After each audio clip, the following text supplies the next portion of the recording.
you said something I think that kind of trips up a lot of people, which is, hey, you just got to make the decision, man. You just got to make the decision and move. And the part that trips people up is I think they think of it as like one single decision. I need to just make this decision to change my life. I need to get my health figured out. I just need to finally make that one big decision. And the problem is it's not a one-time thing. It's a continual process of deciding in every moment and every day I'm gonna move in alignment with my greatness. So it's a consistent decision.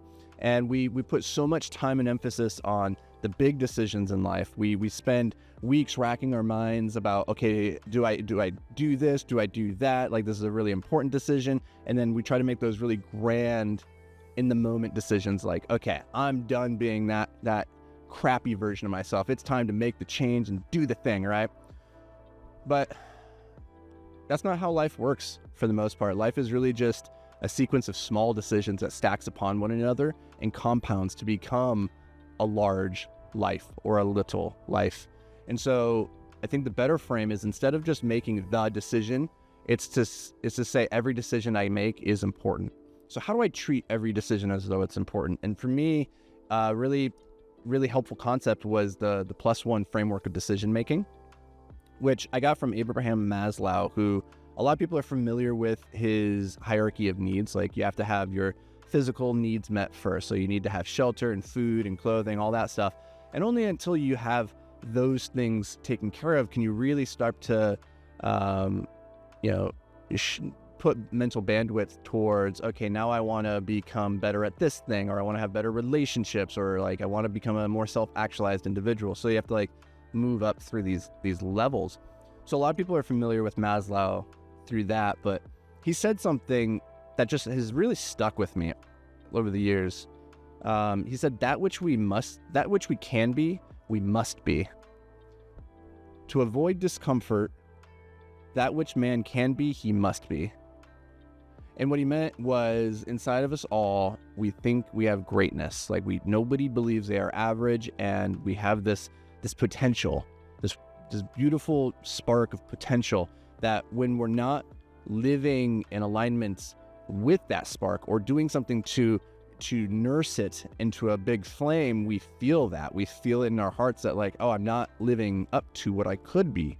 And I think so many people go through that feeling in life, and it's what leads to depression, anxiety, stress, and just discomfort in general, just discontent. And for me, that was my life in a nutshell, man. Like, when I was living in the back of that van, that was like the most in-the-face example of like, oh yeah, you're not doing anything meaningful with your life at this point. Like, you're just floating through and going through the motions. And I didn't want that. Like, I didn't want to be that person. And so I had to figure out a path that I could stick to consistently. And because I had made the big decision multiple times in my life, like, this is it. This is the last time. I'm finally getting my stuff together. I'm going to be great. And I'm going to, like, tomorrow I'm going to wake up 5 a.m. I'm going to do all this stuff.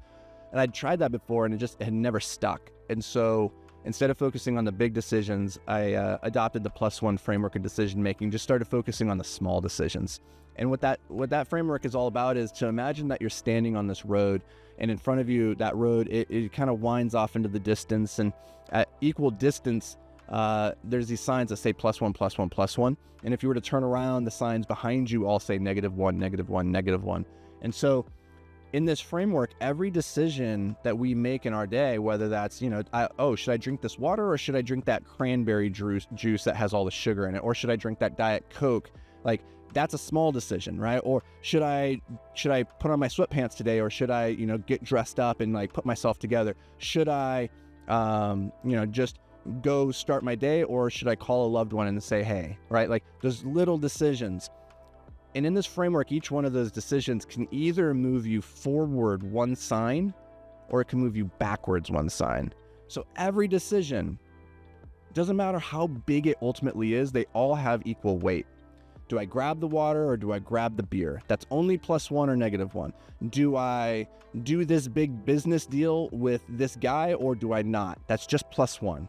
Now, obviously in life, some decisions are bigger than others. Who you marry is going to be a pretty big decision, right? But this framework just says, hey, treat every decision as though it's important.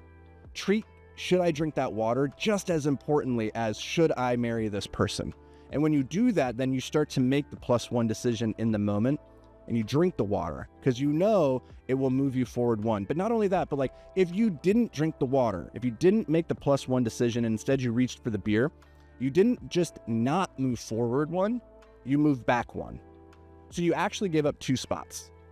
If you were to imagine your greatest self, they only ever make the decision that moves them forward in life. In that moment, they grabbed the water, they went to +1. You made the -1 decision, so you went to -1. They're 2 spots ahead of you. So your negative decisions compound faster than your good decisions. Reaching for those hypercaloric foods, sitting and watching Netflix, right? Like getting into video games, into porn, all those things, they compound faster towards the negative than the good decisions do towards the positive.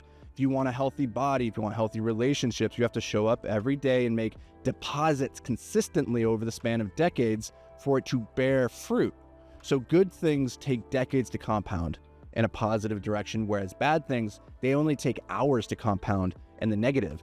And so this framework is so powerful because it's like, wow, man, every decision really does matter. And when you approach your day as instead of trying to make the really big, grandiose right decisions, you just say, I'm going to do the right +1 decision in every moment that I can.